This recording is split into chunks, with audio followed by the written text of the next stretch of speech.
am still and wait here in the silence until you come and sit a while with me.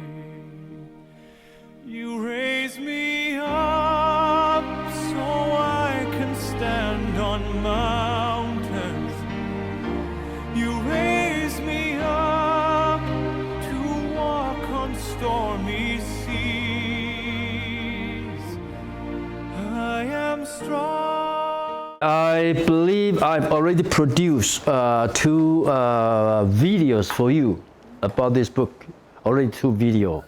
And today will be the third lecture, the third video. Okay, and then we are going to finish this book. Next week, we'll start with the fourth book for this semester. Why Sake So See?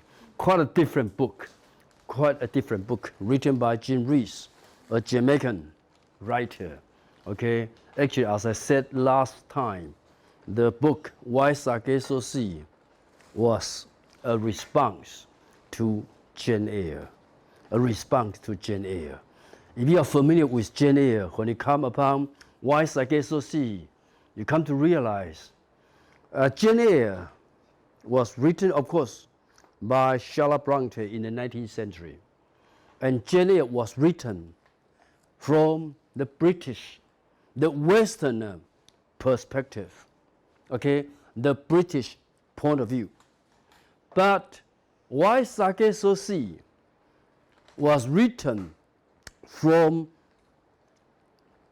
you remember in Jane Eyre there was a mad woman in the attic. A woman was locked in the attic because she was believed to be mad, to be crazy. Okay, so she was locked in the attic. And Why Sake So See actually was told from the perspective of the mad woman in the attic.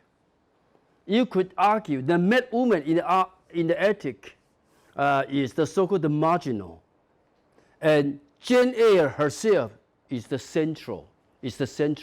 So Jane Eyre was written from the central perspective, from the perspective of the colonizer, 殖民者, whereas Why Sake So See was written just from the opposite, okay, but from the perspective of the colonized. Okay, so next week when we talk about Why Sake So See, I'm going to introduce a good term in our understanding of literature called contrapuntal reading. Contrapuntal, that means reading from the other end. Okay, contrapuntal.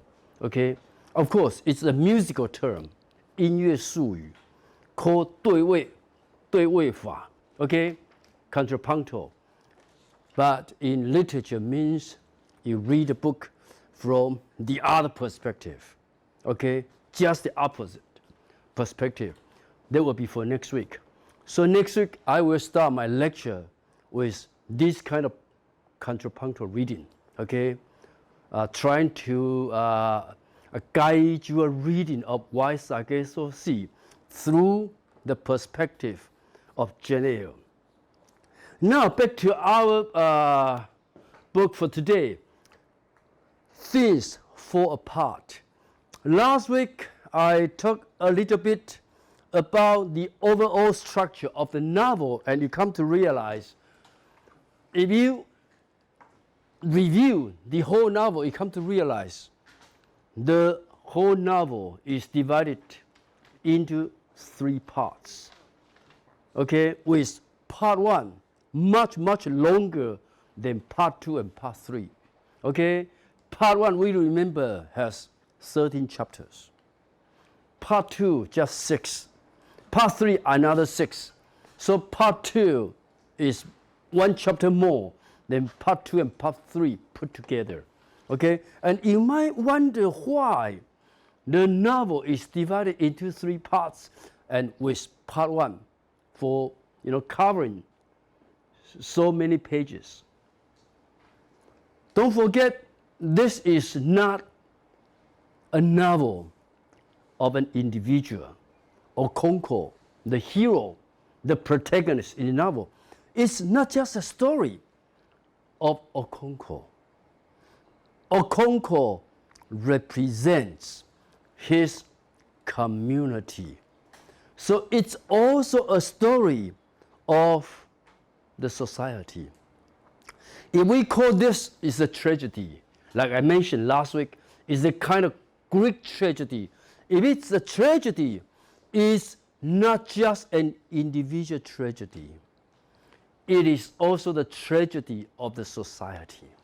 So bear in mind, that is the reason why, the novel is so unique, because the novel depicts a tragic hero named Okonkwo, the tribal leader.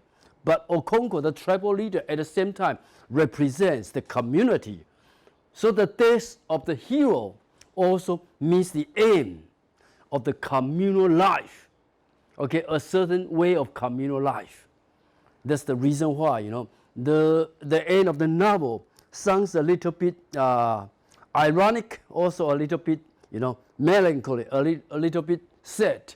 So part one deals with the vindication of tribal life in Africa, the tribal life. So we have a very clear picture about the tribal life in Igbo village, their daily life, their religion, their worship, right? Their religion, their daily life, how they, care for each other in the community, okay? How the husband rules the household, okay?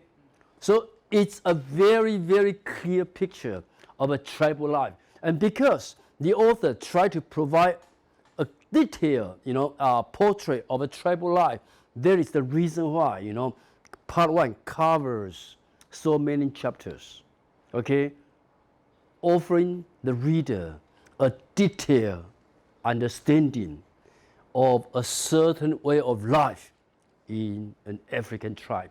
Also, part one talks about the rise in power and authority of Okonkwo. We remember Okonkwo came from a poor family because the father was a merrymaker.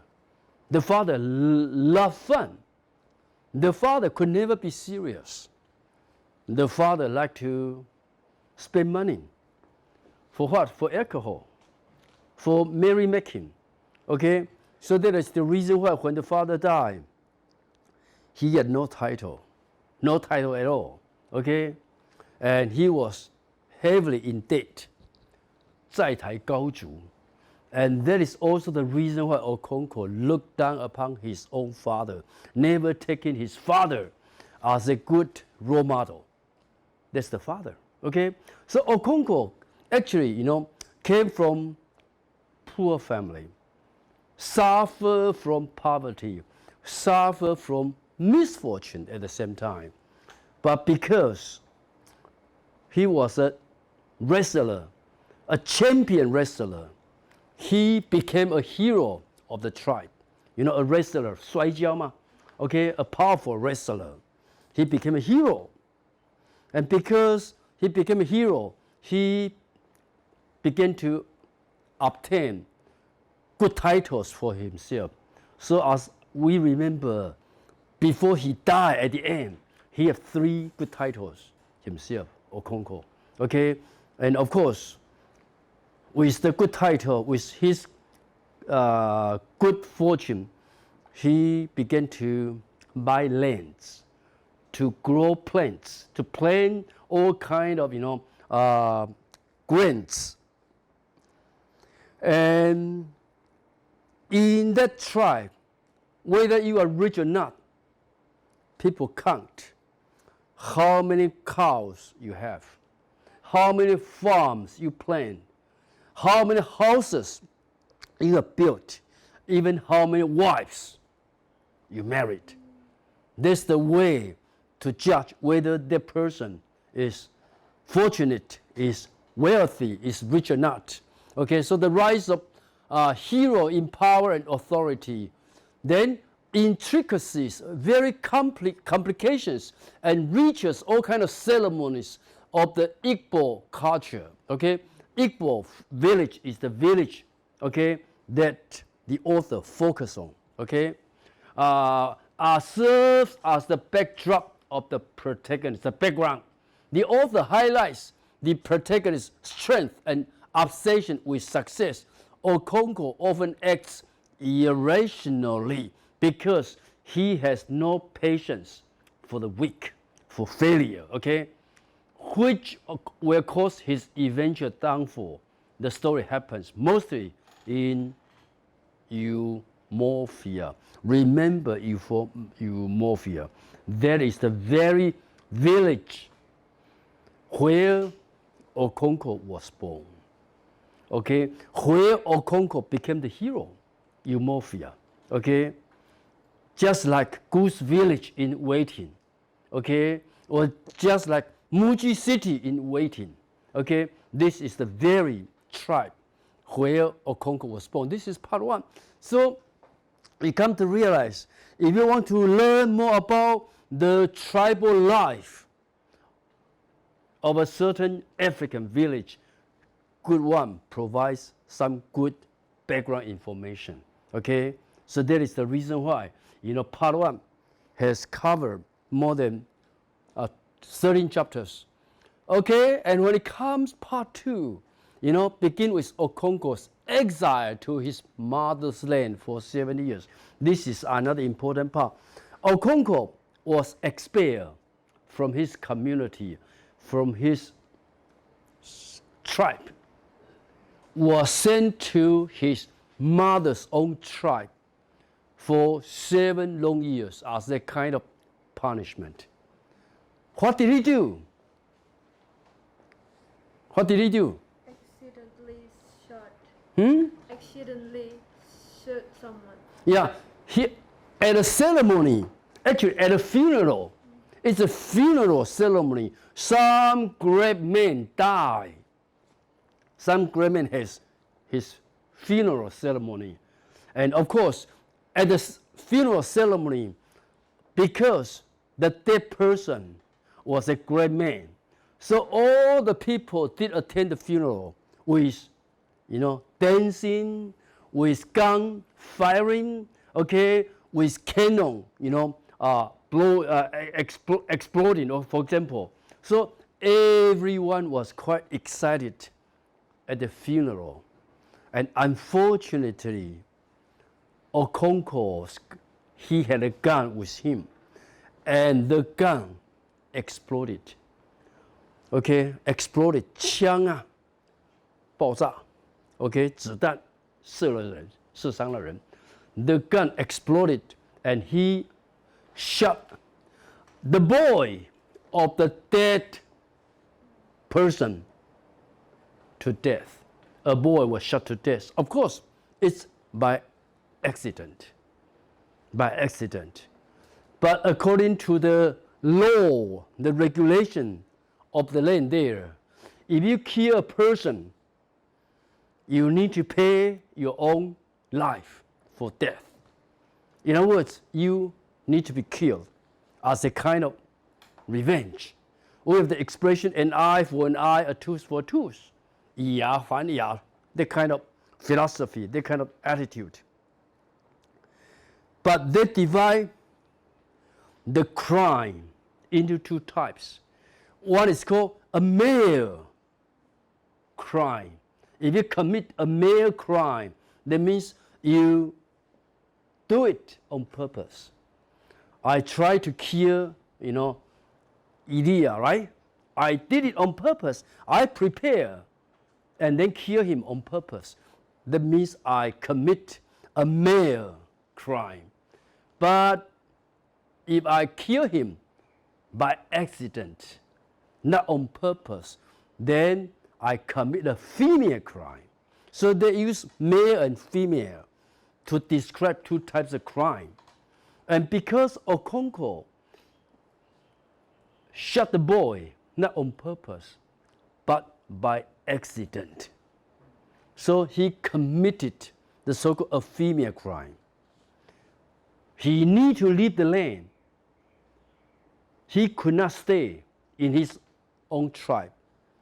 But where could he go? According to the custom there, he could only seek refuge, seek protection in his mother's land, in his mother's tribe. Of course, by that time, Okonkwo's mother was already dead. So who received Okonkwo? His mother's younger brother. In other words, Okonkwo's own uncle received him back to his mother's land. There, he restarted his farming life. Okay? But he had to stay there for 7 long years. It was a kind of punishment. A kind of punishment. So Okonkwo's exiled to his mother's land for 7 years. Okay?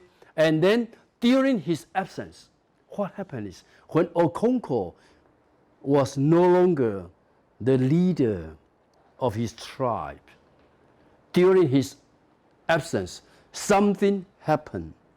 The white people began to arrive in his region. Okay? And if you read the story well, when the white people arrived, what happened? First, they brought in missionaries. You know missionaries, preachers, okay? Because they try to preach the Christianity, okay? The missionaries arrive. After the missionary, what happened? The church, okay?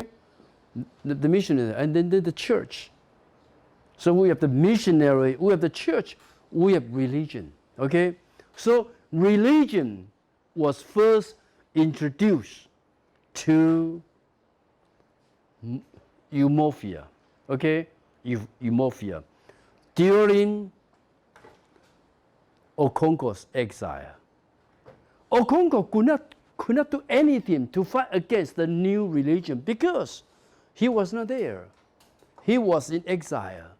Okay, that is the reason why he was so sad about the arrival of the new faith, about the arrival of the new religion. So bear in mind, this is what happened during Okonkwo's 7 years of exile.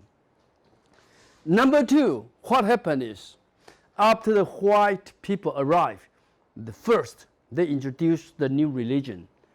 They built the church, right? After that, the white people also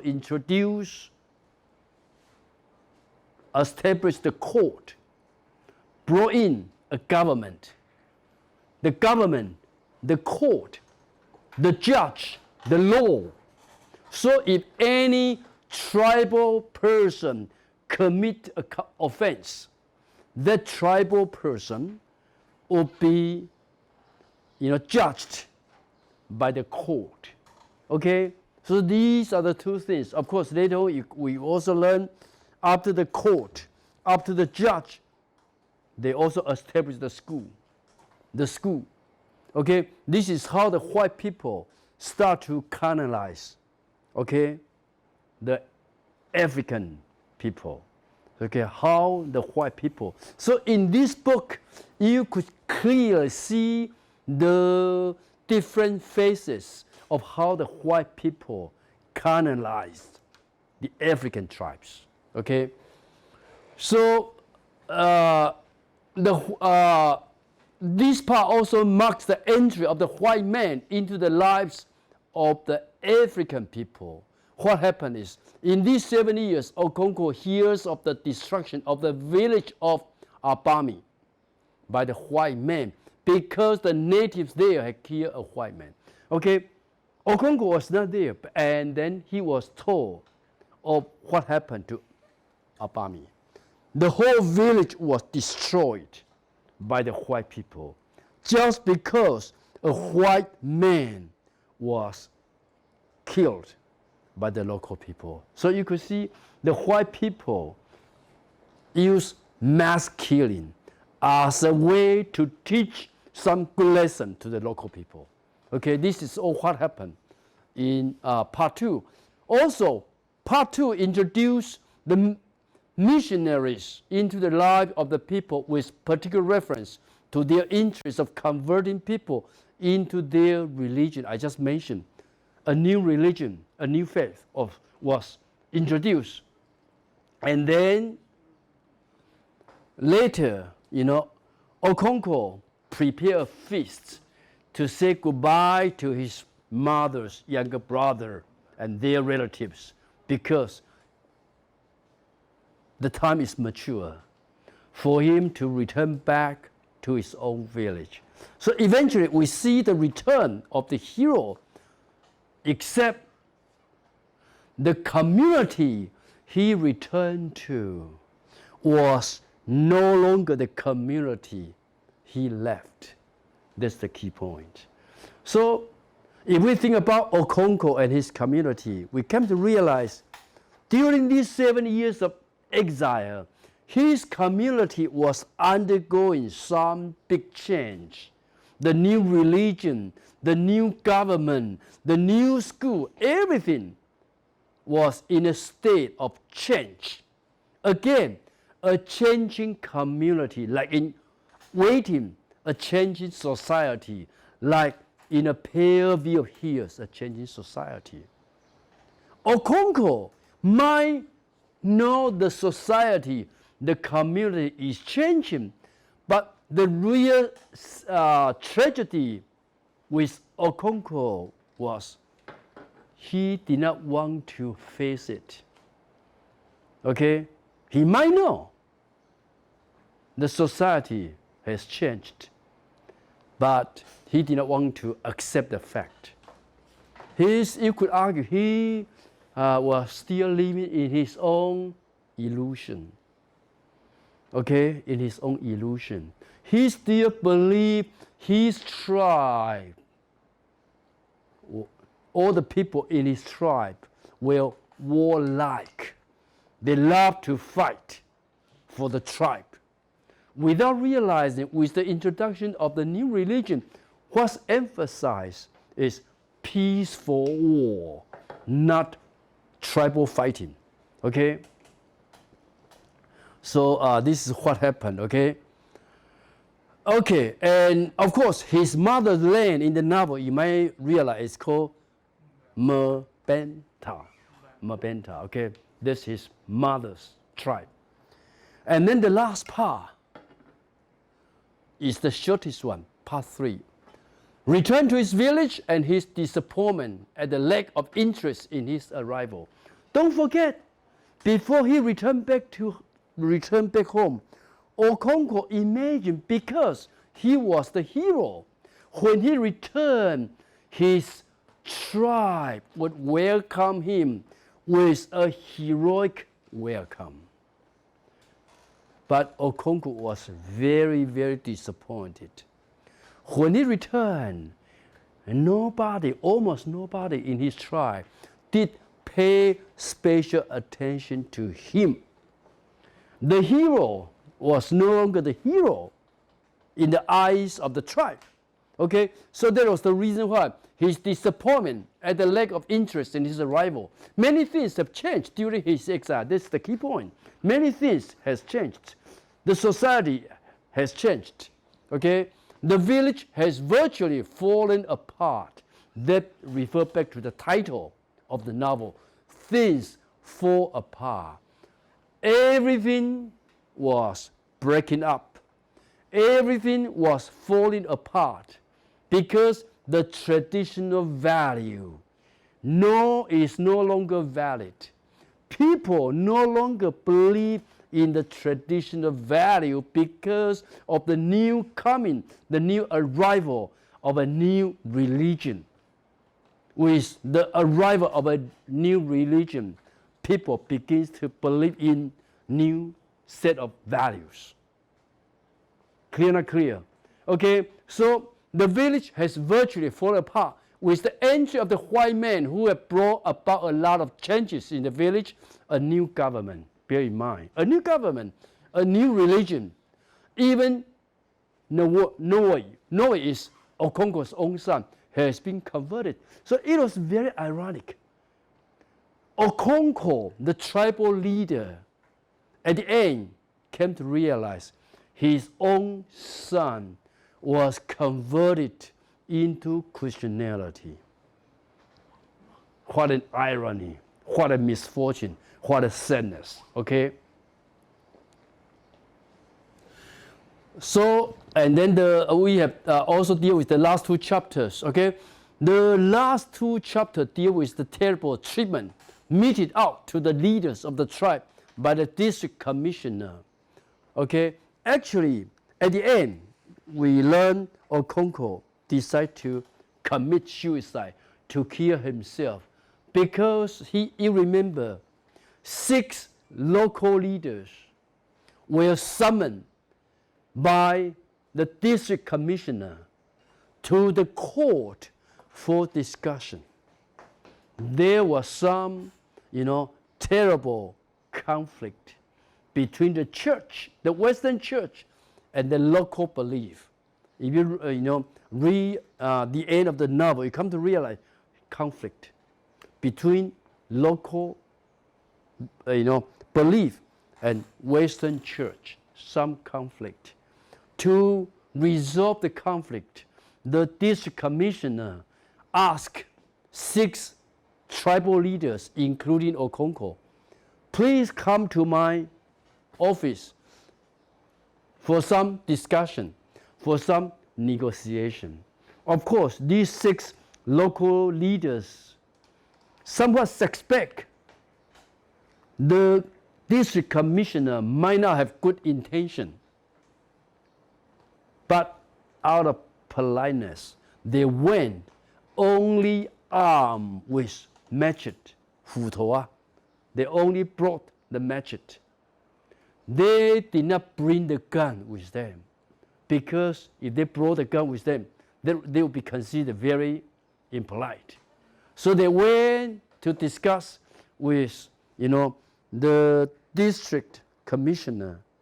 But after some while, the district commissioner summoned 12 white people to the room, and these 6 local leaders, before they were prepared, they were caught on the spot, and they were handcuffed, 手铐起来, handcuffed. Of course, they were put in the prison. They could be released only under one condition. What condition? Pay the fine. Okay, pay some money. They were charged with what? With violating social order. Okay? Social order. This is what happened. So his action, the district commissioner's action, forced Okonkwo to behead one of their messengers. And after finding that his action has no support from the tribe, Okonkwo is compelled to take his own life. So at the end, he ended his own life. After these 6 local leaders were released, then the district commissioner sent some court messengers, okay, to further negotiate with the local people. Then Okonkwo seized his opportunity to kill the first court messenger. There were still 4 left. If the tribe would support Okonkwo, the other member of the tribe would at the same time kill the other 4 court messengers. But unfortunately, these 4 court messengers simply escaped. No local people stopped these, 4 local, 4 court messengers. And the behavior was quite disappointing to Okonkwo. Okonkwo then realized the local community, the local people had no intention to start a war with the white man. So he realized at the end he would be caught by the white man. So instead of being humiliated, the hero decided to end his own life in a very heroic manner. This is what happened at the end. Okay, so we could argue the novel is based upon a certain Greek tragedy. In a Greek tragedy, the protagonist, the hero, at the end always dies, but they die a heroic death. Like Okonkwo. Okonkwo dies a heroic death. He chose to kill himself rather than be caught by the white man. If he is caught, 被逮到 by the white man, you could imagine he would be questioned, he would be tortured, he would be humiliated. And he simply could not stand being tortured, being humiliated by the white people. Instead, he chose to end his own life. So it's a heroic death. But his death marks the end of a certain way of life. So that's the reason why the story is not just about one individual named Okonkwo. The story is also about a certain tribe, a certain tribal life, a certain community in Africa. And the death of Okonkwo also marks the end of a certain way of life. So a certain way of life has disappeared. This kind of lifestyle ends because of the death of Okonkwo. How come it ends? Because of the arrival of the white man. So if you want to talk about history, civilization from a global perspective, the arrival of Christianity actually ends the lifestyle of many African tribes. And that is the real evil of the so-called British colonization. Could you follow me?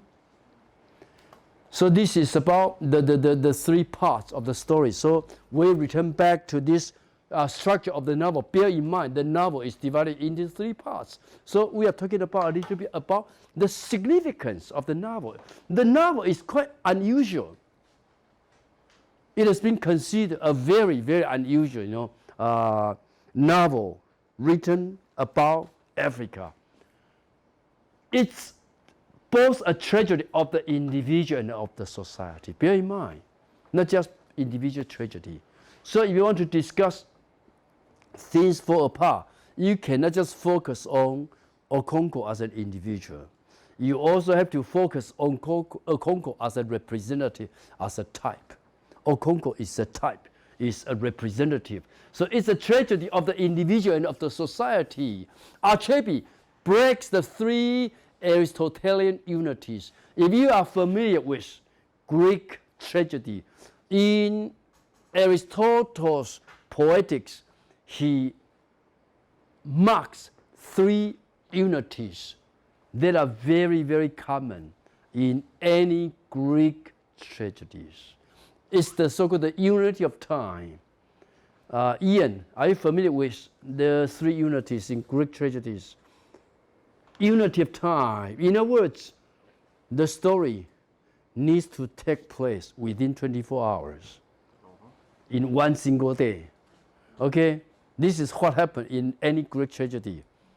Unity of time. Okay? And then he talked about unity of place. What does he mean by unity of place? Just the story happens just in a certain village, in a certain city, or in a certain place, the unity of place. Unlike many other stories, okay, sometimes it happens like a pair of years. Sometimes happen in Nagasaki. Sometimes happen in London. Sometimes happen in Tokyo. There is no unity place. But in any Greek tragedy, it happens always at the same place. Okay? Then talks about unity of action. Unity of action. 3 unity. What is meant by unity of action? In other words, the story develops directly from the beginning to the end without other, detours, without other further complication. This is called unity of action. Okay? And Archebi, in writing Things Fall Apart, he did not observe these 3 unities that are very common in any Greek tragedy. He, on purpose, he did not want to observe this in order to achieve this double movement. What is called double movement? Talks about the individual on the one hand, and then talks about the society on the other hand. So the story focuses on 2 levels. The story, evolves around the protagonists on the one hand, at the same time on the tribal life, on the tribe on the other. Could you follow me? So he could not observe the 3 unities. Archebi in particular breaks the unity of time by stretching the novel across Okonkwo's years before exile, the 7 years of exile, and then Okonkwo's suicide. So we come to realize the story doesn't happen in one single day. But if you read Oedipus the king, if you read Antigone, you come to realize the whole action in a Greek tragedy happens in one single day. In one single day. But in this novel, it covers more than 70 years. Because in exile, it's already 7 years. And before the exile and after the exile, okay? So in a true Aristotelian tragedy like Oedipus, the author would begin at the end, near the death of the tragic hero, comprising his hamartia, his character flaw, and then peripetia, that means reversal of circumstance, of turning point, okay? This is a typical, Greek tragedy. Begin at the end, about the death of the hero. But in this novel, it doesn't begin at the end. It begins from the very beginning, when Okonkwo was still a boy. When Okonkwo just became a new champion wrestler. Okay, so quite different. Of course, with this kind of note, my assumption is you need to be familiar with a Greek tragedy. Otherwise, it's not easy for you to make a comparison.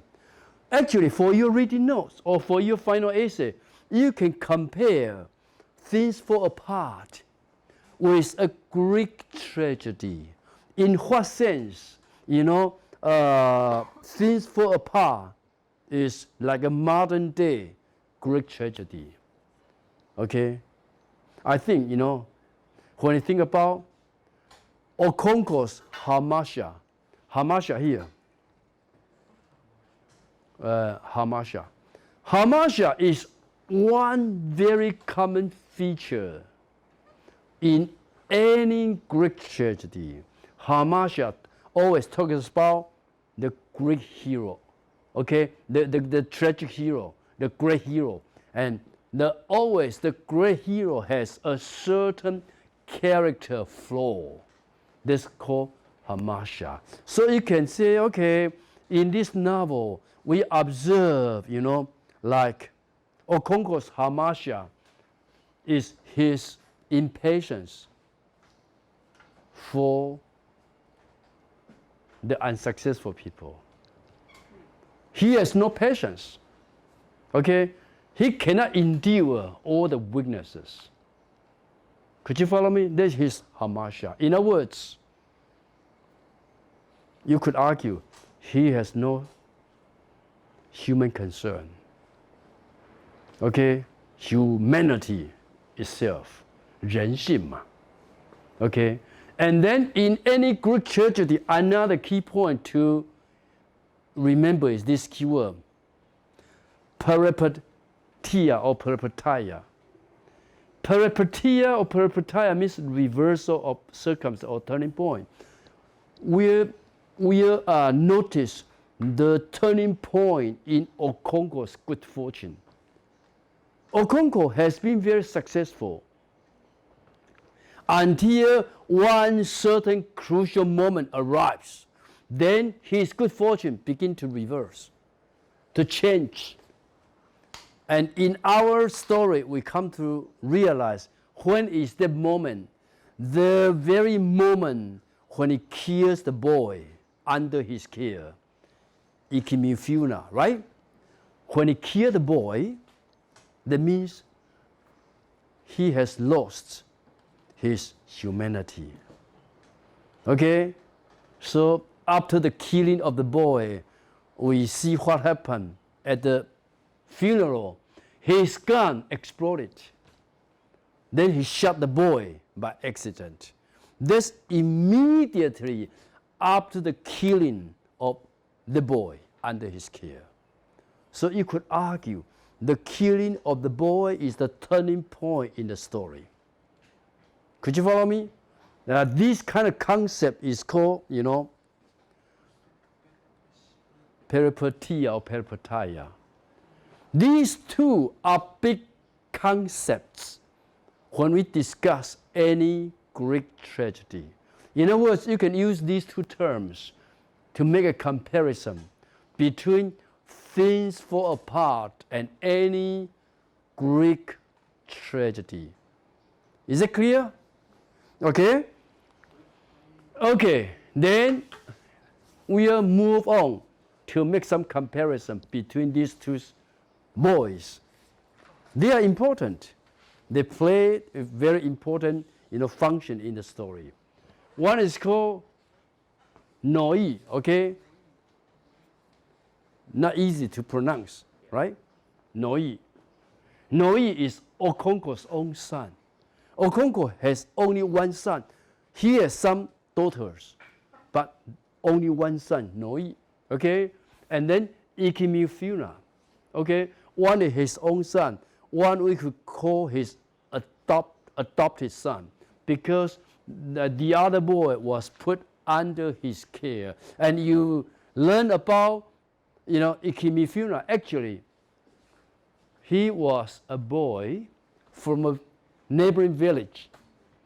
And this boy came to Eumorphia as a kind of hostage, 人质啊, okay, as a kind of hostage, because a woman was killed by a neighboring village. And as we argue, their life attitude, a life for life, a tooth for tooth, an eye for an eye. Okay? They use the boy as a kind of hostage. And the boy need to stay in the village for 3 years under someone's, protection, someone's care.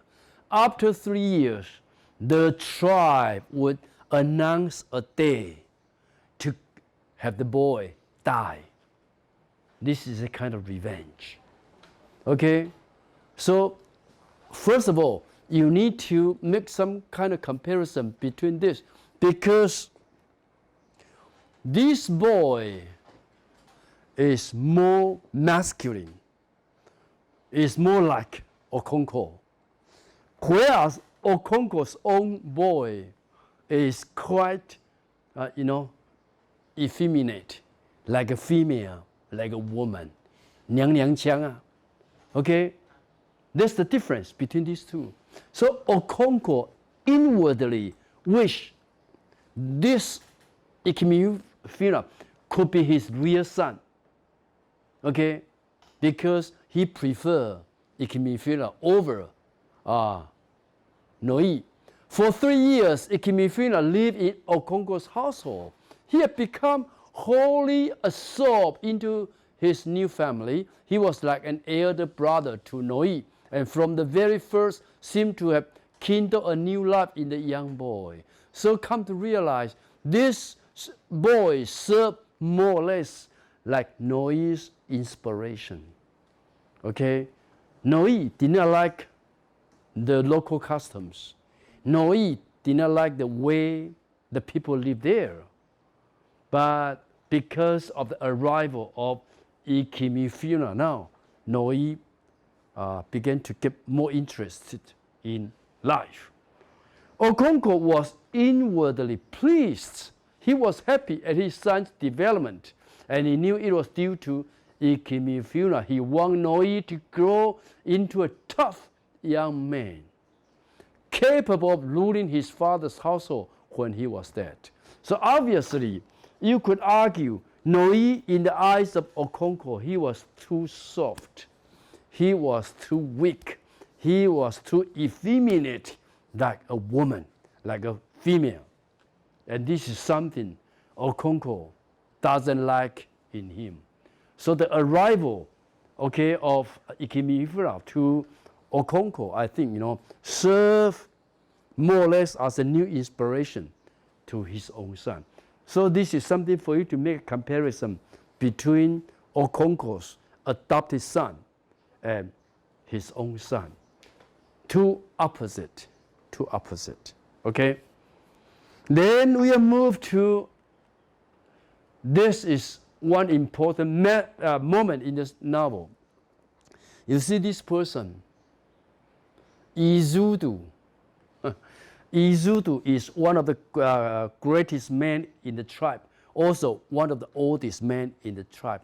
We remember the funeral ceremony where Okonkwo happened to kill a boy, right? Actually, it was the funeral of this person, Izudu. Okay, Izudu, one of the great men in the tribe. Okay, also one of the eldest person in the tribe. And this, Izudu gave a warning to Okonkwo.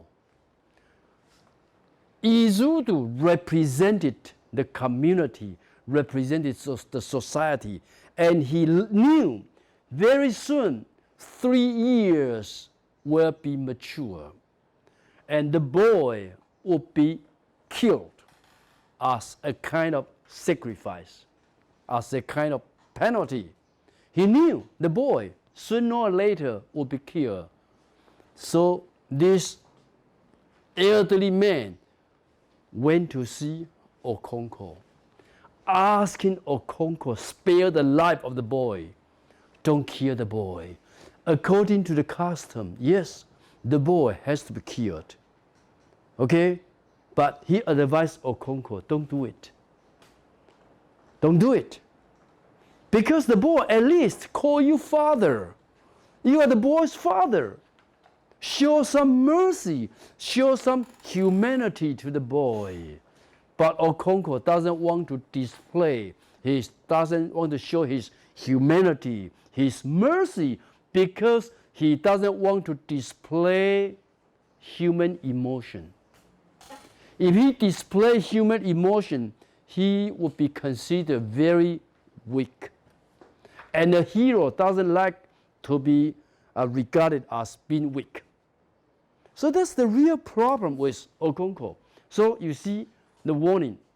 Okonkwo sat in his obi means in his house, okay, crunching happily with this boy and his own son, and drinking palm wine copiously, okay, a lot.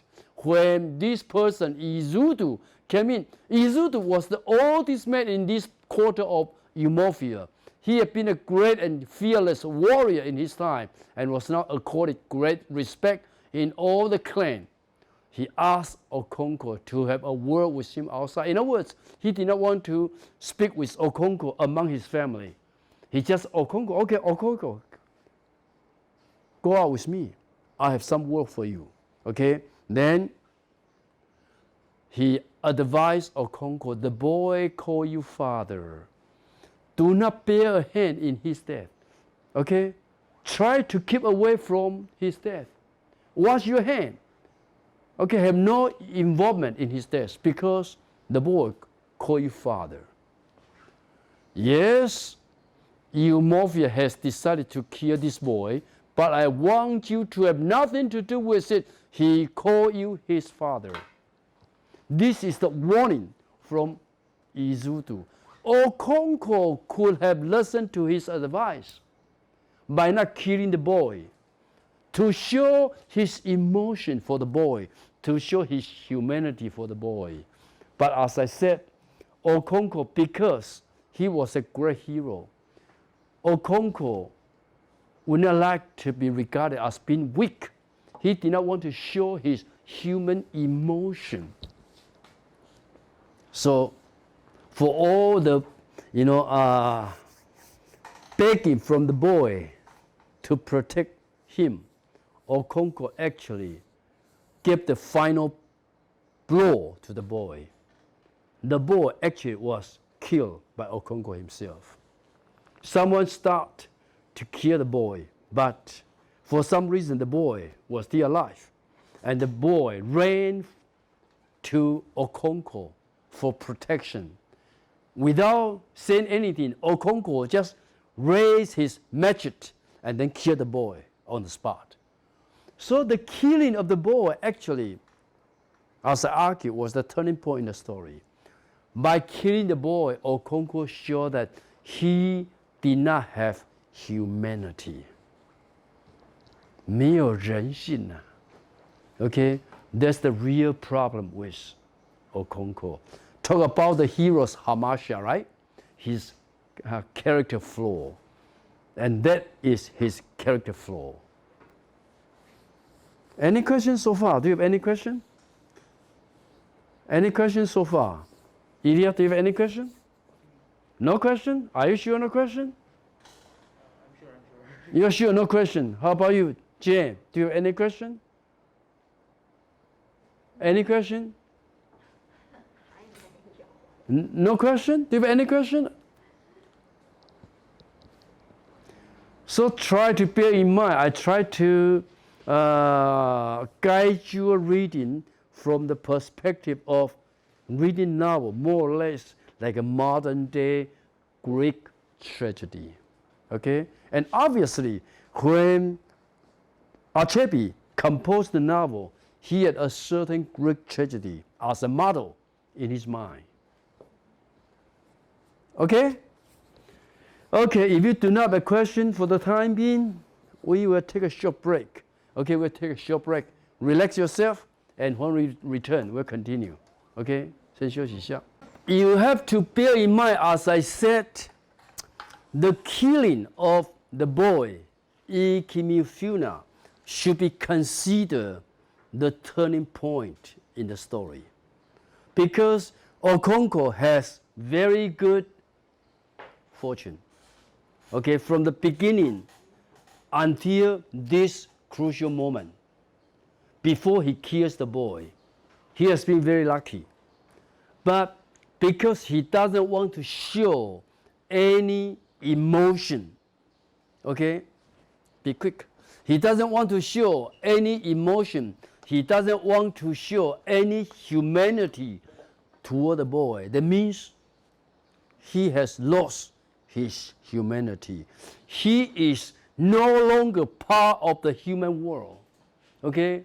So when this occurs, when this happens, in terms of his fortune, this is the turning point. Okay? The so-called reversal. Change toward the other direction. So bear in mind, if you ask, which moment marks the change, the reversal of Okonkwo's fortune? This is the very moment. The moment he decided to kill the boy himself. For all the warning, for all the advice of the elderly people, he was given a good advice. He could observe, he could decide not to have anything to do with the boy. He could do this. And people would think he was doing the right thing. But thinking himself as a great hero, he did not want other people in the tribe thinking he has been very weak. That's the real problem, okay? That's the real problem of Okonkwo. So this is an important, warning. So, the killing of the boy by Okonkwo actually is the turning point in the protagonist's good fortune. After the killing, Okonkwo's fortune begins to reverse. Okay? So I use the term here. This is a term for you to remember. Peripetia or peripetia. Okay? Peripetia or peripetia. In Greek means reversal, just the opposite, reversal. Okay? The turning point in a drama after which the plot moved steadily to its end. The denouement means the end. Okay? And this kind of peripetia actually is discussed by Aristotle in his Poetics. I mentioned to you, if you happen to read Poetics, Poetics actually is the very first book of literary criticism. Okay? The very first book of literary criticism. Okay? So, as the shift of the tragic protagonist forging from good to bad, which is essential to the plot of a tragedy, again, has a lot, in common with the Greek tragedy. So you have hamartia, the character flaw of the protagonists. You have peripetia, the reversal of the protagonist's good fortune. Okay? Okay. Then this talks about the killing in the book. I just quote some passage from the book. As the man who had cleared his throat drew up and raised his machete, the man from the tribe, the man sent by the tribe, would kill the boy. And at that moment, Okonkwo looked away. Okonkwo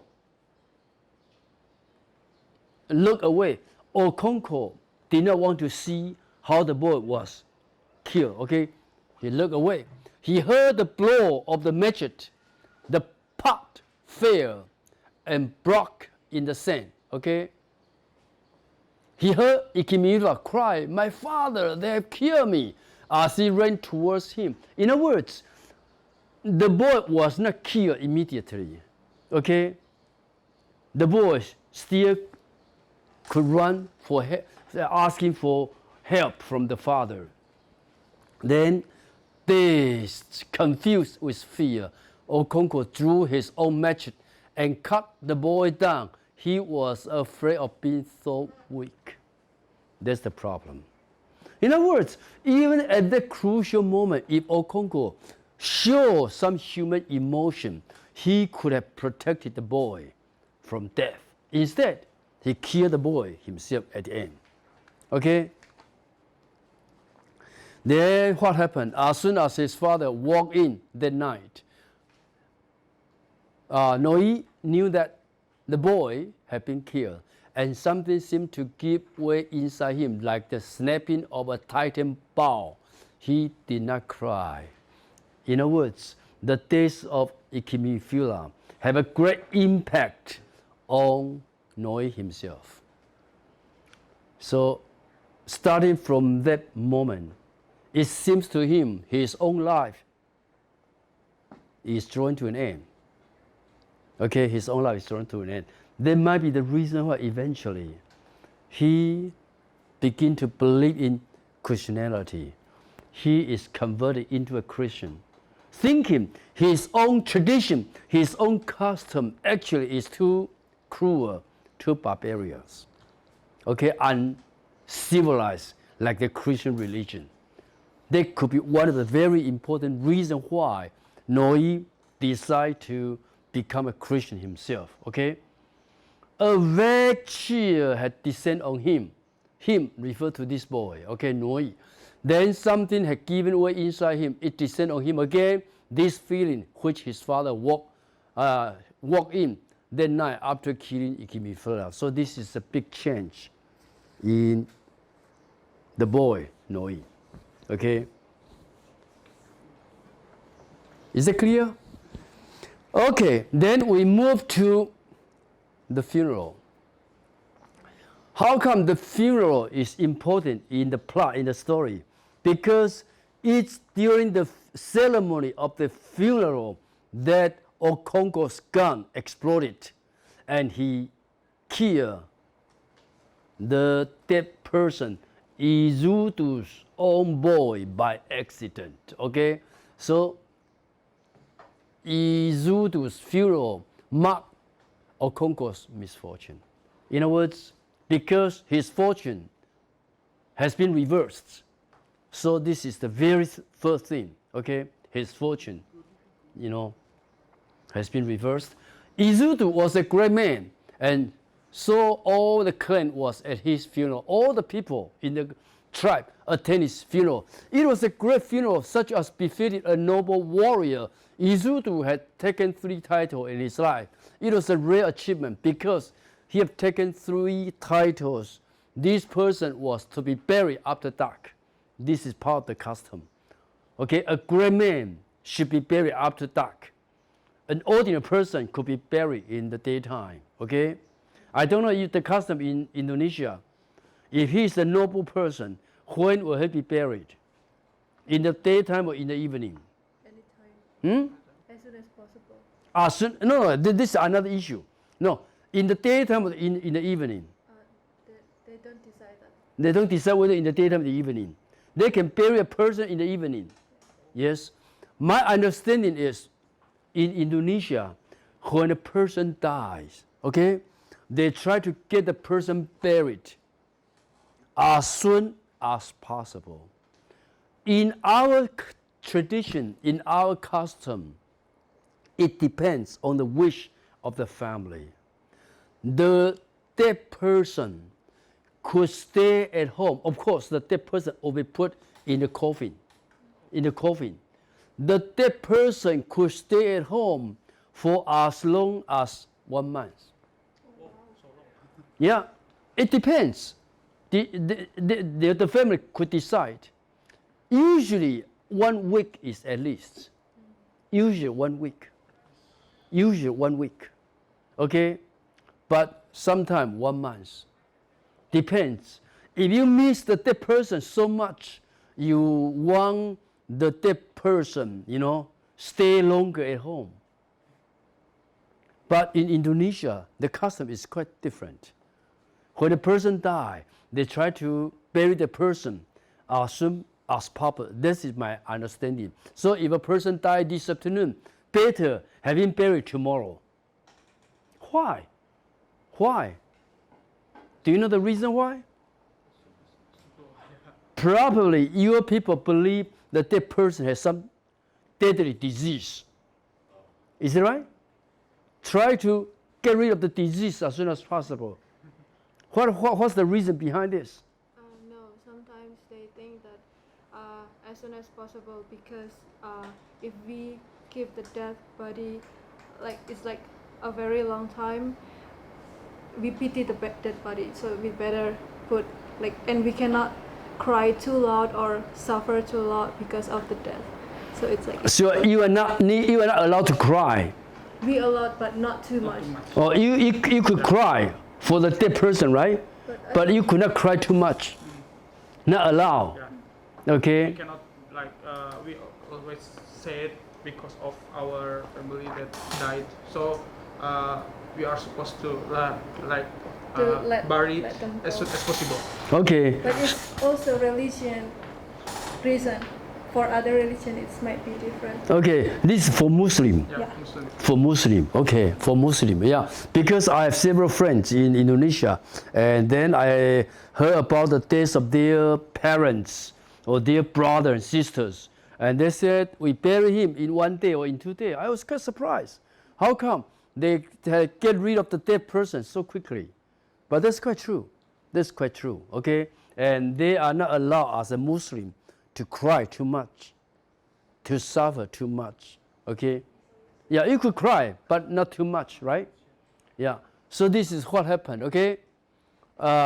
He was to be buried after dark with only a glowing brand to light the sacred ceremony. In other words, not too many people are allowed to attend the funeral because he's a warrior, okay? And in front of the procession, there should be a torch lightening, the way to the grave, okay? So darkness was around the corner. The burial was quite close. Guns fired, the last salute. So people fire gun to show their respect to this dead person. And then the cannon rent the sky. Not just gun, also cannon. 枪跟炮, okay? Rent the sky. Then what happened? It was as if a spell had been cast. Some magic had descended. All was silent. In the center of the crowd, a boy lay in a pool of blood. It was the dead man's 16-year-old son, who with his brother and half-brothers had been dancing the traditional farewell to their father. In other words, these boys, they were dancing because they used dancing to say farewell to their father. Okay? Then what happened is, Okonko's gun had exploded. Okay? And a piece of iron, 子弹, had pierced the boy's heart. This is what happened during the funeral. So it is a big funeral because all the people were there. All the people in the clique were there. And then a lot of, dancing. Some good ceremony to say goodbye to the dead person. So because the dead person's 16-year-old boy was shot, so what happened is something very terrible. The confusion that followed was without parallel in the traditional Ethiopia.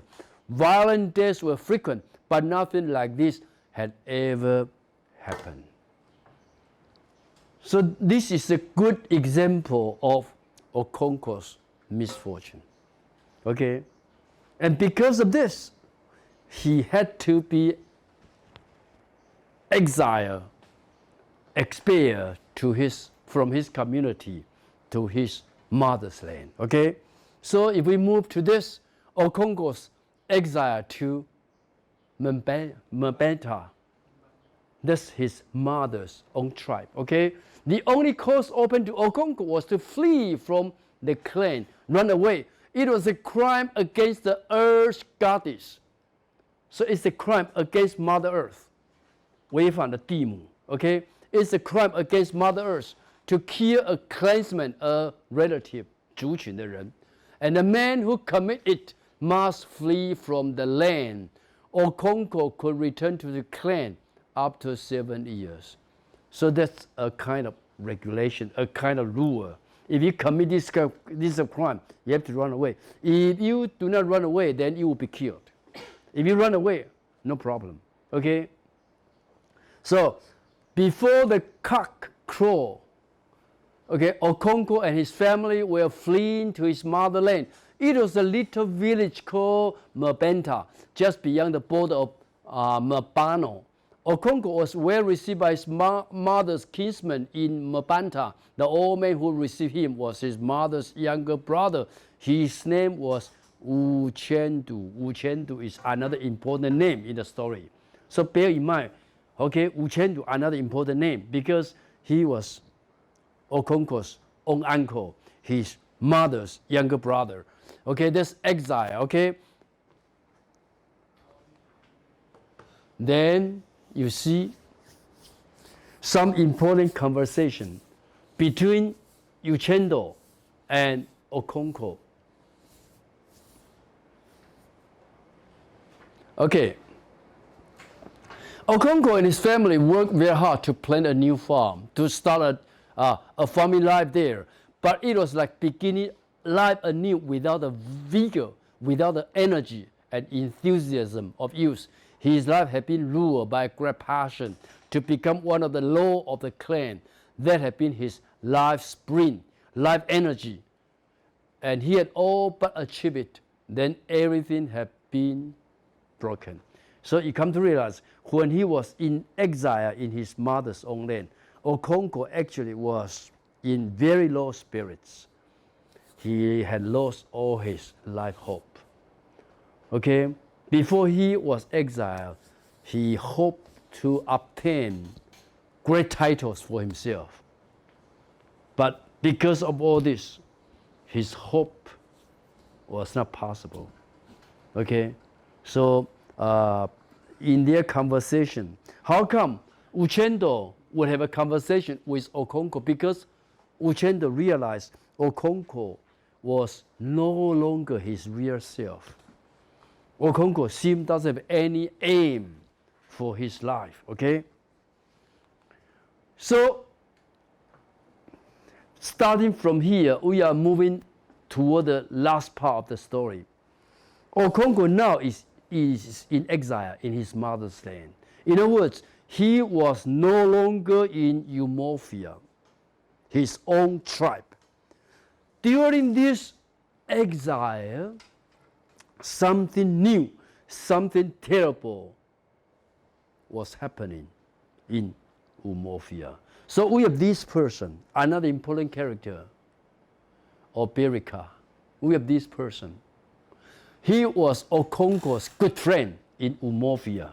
Okay, Oberika visited Okonkwo during the later exile. Okay, in the second year. The purpose of the visit was to report what happened to this tribe, Abami.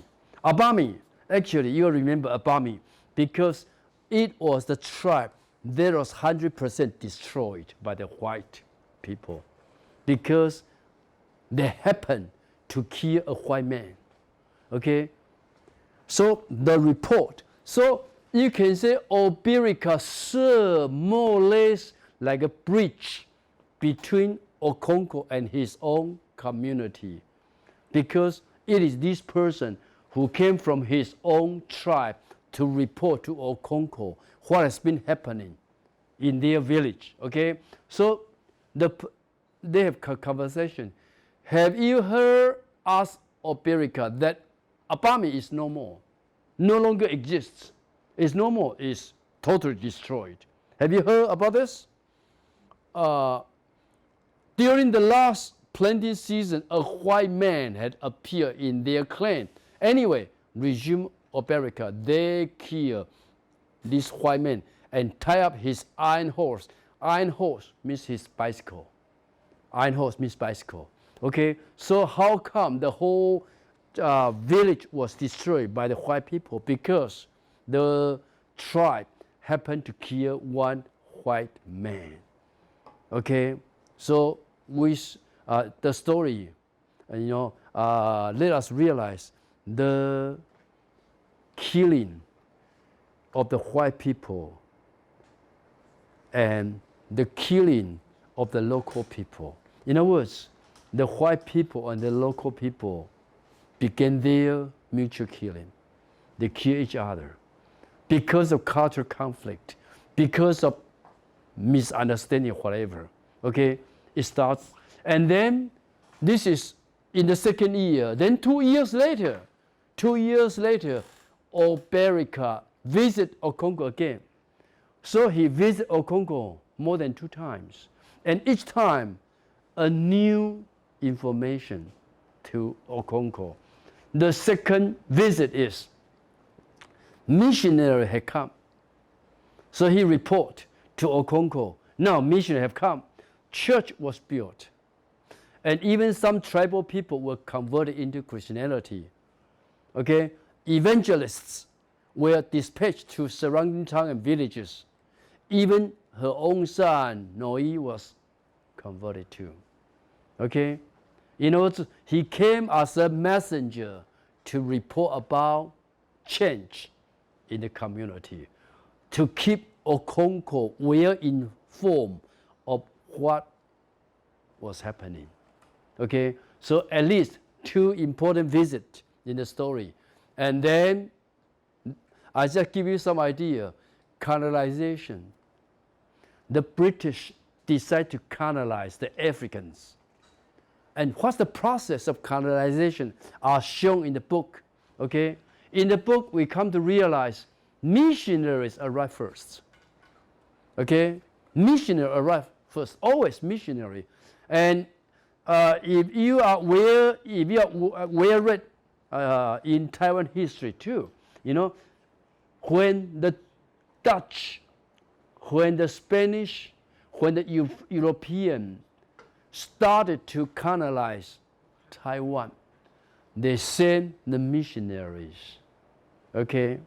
So that is the reason why if today you happen to visit the people living in the mountain, you will be surprised to learn a huge percentage of population of the mountain people are Christians. How come? The aborigines, 原住民, they are Christians because they were all converted. Okay, so this is like a regular pattern of colonization. Always came with missionary. Why come with missionary? Because the European believe their mission to colonize a land is to bring light, bring torch to the land, thinking the land was in the dark. Now the light has arrived. Okay, so always missionaries, always. After the missionary, a church was built. We have the church, so we have the parsonage. Parsonage refer to the person who is in charge of the church, the priests. Okay, so the first priest is, Mr. Smith, and then we have the second priest, Mr. Brown, and Mr. Brown,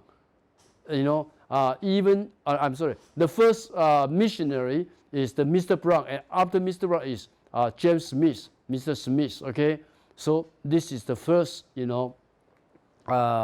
arrival of colonization.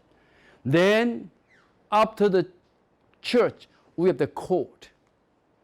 The court. And the court, then we have the prison. Okay? The prison.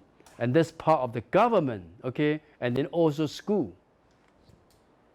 So, these are two important, areas of colonization. Religion and then the government. Religion and the government. Okay? So it is emphasized in the book, apart from the church, we have the church, the white man had also brought a government. They built a court where the district commissioner judged cases in ignorance. Here court messengers, they guard the prison, which was full of men who had offended against the white man's law. You could come upon this kind of passage in the novel, okay, talking about the process of colonization, how the local people were converted into Christians, how the local people were put in prison if they had offended, the white man's law. Okay? So you can talk about all this in your final essay. Okay? Then finally we come to Okonkwo's home returning. Finally, the hero returned back to his own tribe. But when he returned, Okonkwo came to realize he became more or less like a stranger among his own tribe. A stranger among his own people. The feeling of alienation. Okay? Alienated, isolated, alienation, feeling of frustration, frustrated, and then feeling of being defeated. Okay, that is Okonkwo's feeling when he returned home. When the hero returned, he came to realize the time was no longer his. Okay, so 7 years was a long time to be away from one's clan.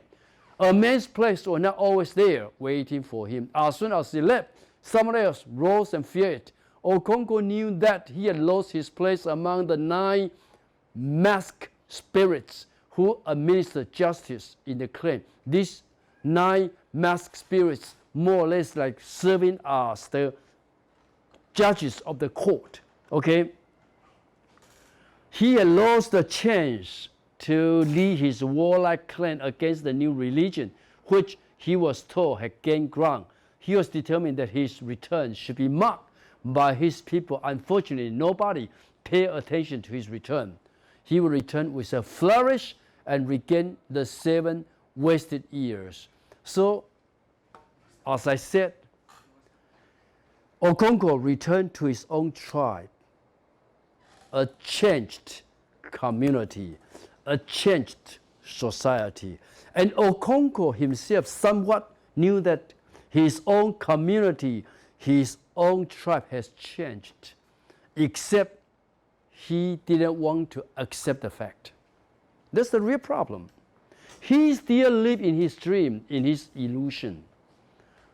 He was not very realistic. Of course, you could argue if he was very realistic, he could not become a tragic hero. Okay? How come he became a tragic hero? A tragic hero is the one who pursues an impossible dream. He knows the dream is impossible. He still pursues the dream. Try to reach beyond the limit of humanity. Human beings are conditioned, are limited by time and space. And a tragic hero tries to rise beyond the limit. Could you follow me? That's how come Okonkwo becomes a tragic hero. He knows the society has changed, but he doesn't want to accept it. He doesn't want to accept it. He tried to fight against the impossible. That's the reason why he could be called a tragic hero. So if you want to write Okonkwo as a tragic hero, perhaps you need to define in the beginning of your writing what is called a tragic hero.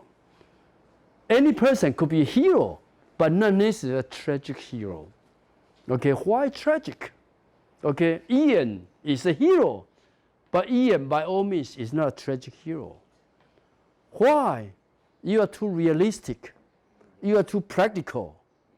You have no dream to dream the impossible dream. You would dream the possible dream. Right? All the dream you have dreamed, you believe will come true. Most of the time, some of the time. Most of the time. Some of the time. Okay. Some of the time. So just bear in mind, how come we call Okonkwo a tragic hero in that sense? Okay? So another issue for us to consider is this. Individual and society. Of course, we cannot call Okonkwo's community a society. We don't call his tribe a society because society is very much a modern term. Okay? We can call individual and community, but we just use society for convenience sake. So as I just mentioned, okay, things fall apart is both the tragedy of the individual and of the society. This is something for you to remember. The book has double movement. The book talks about, deal with the tragedy of a certain hero. The book also deals with the tragedy of a certain tribe, because when the white man arrives, the traditional way of life of that tribe is gone forever, has disappeared forever. In other words, it's like this death of a certain civilization, like the death of a certain way of life. That is the reason why the novel is both a tragedy of the individual, also a tragedy of the society. Umofia had indeed changed during the 7 years Okonkwo had been in exile. The church had come and led many astray. The white man had also brought a government. They had built a court, guarded the prison, which was full of men who had offended against the white man, etc. That was a big change. The community has completely changed. But the hero, the protagonist, refused to accept the change. Okay? Okay, we have two, we have three more, okay?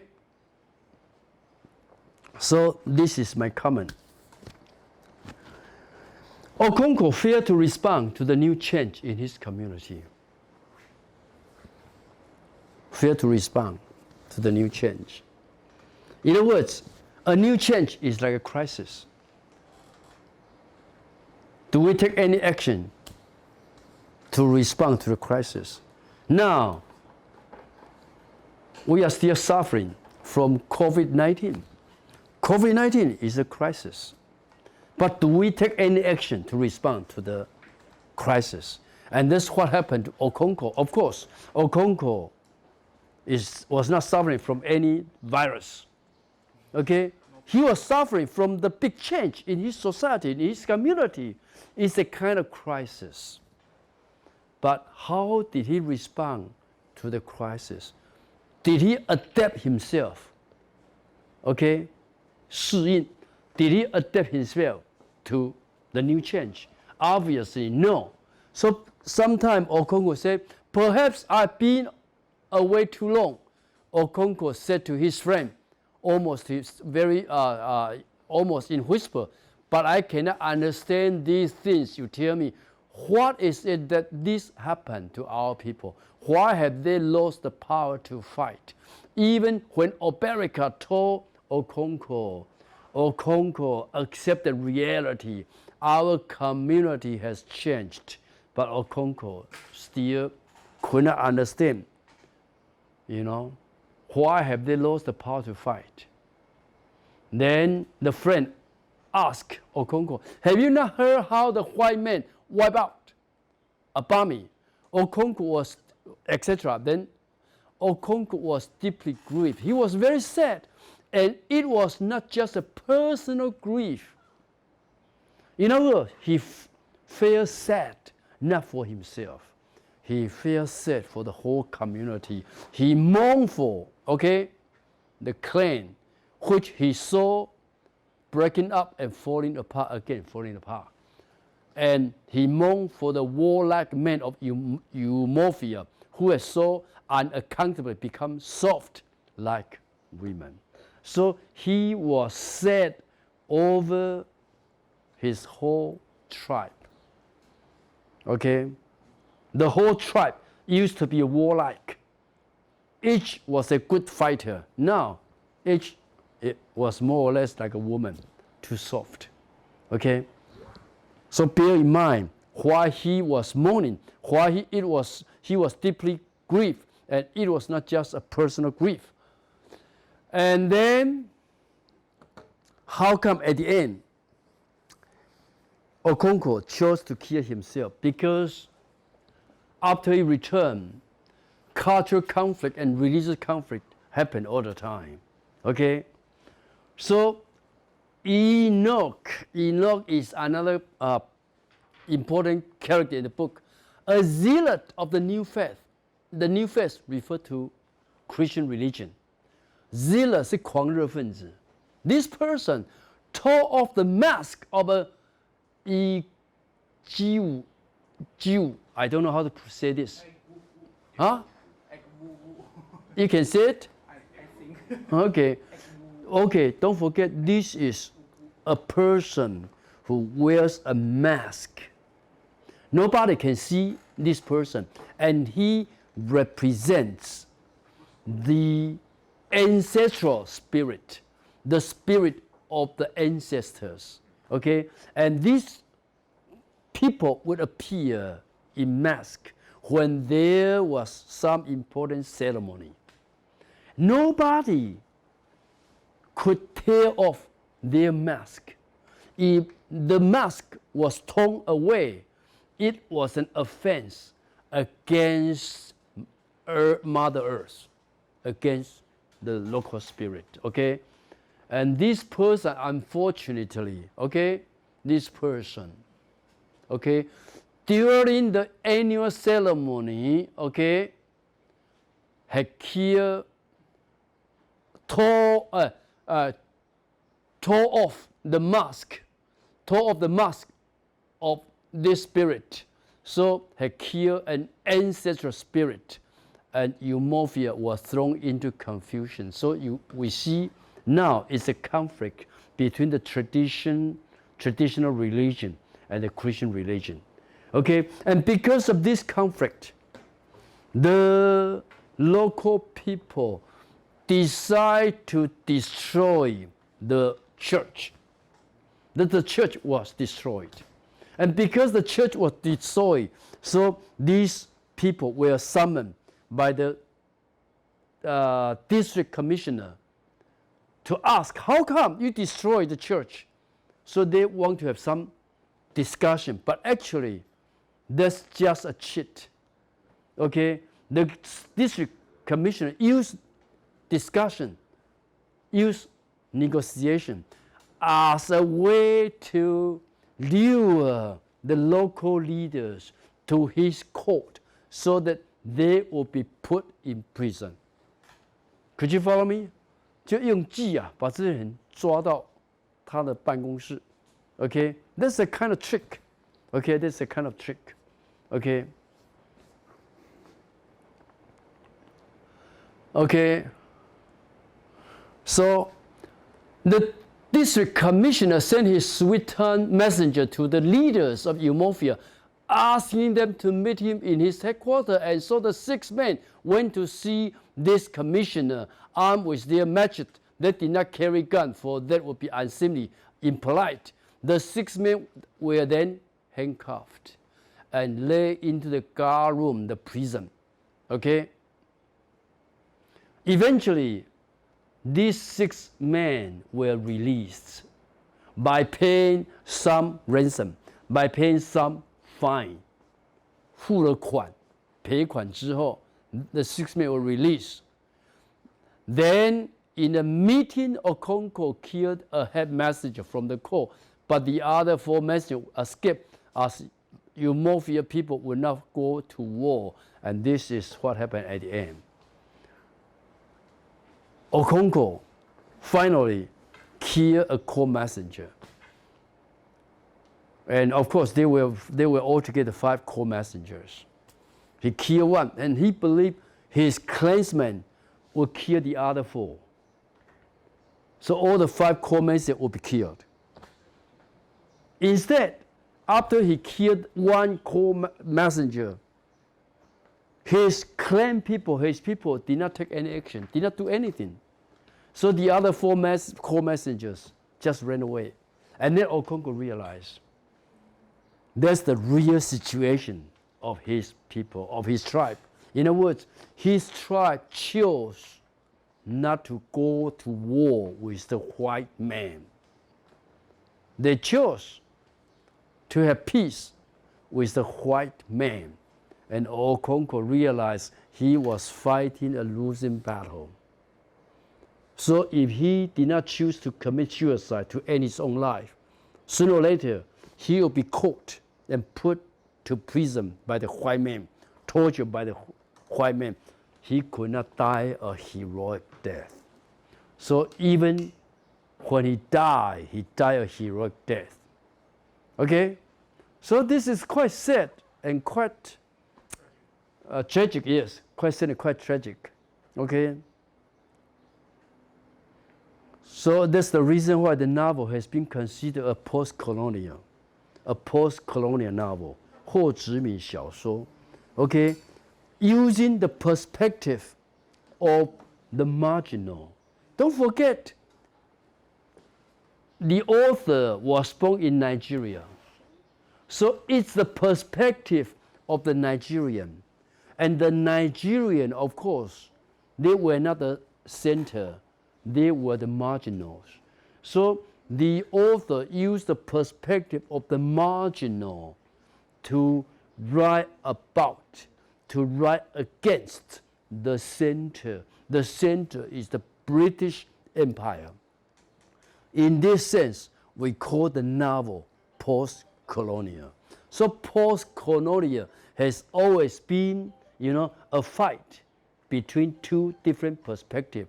Here is the perspective of the local, the perspective of the marginal against the perspective of the central, the perspective of the colonizer. Okay? Any question? Do you have any question about this novel? So I think this is the end of the novel. Okay, any question? Do you have any question? Yes or no?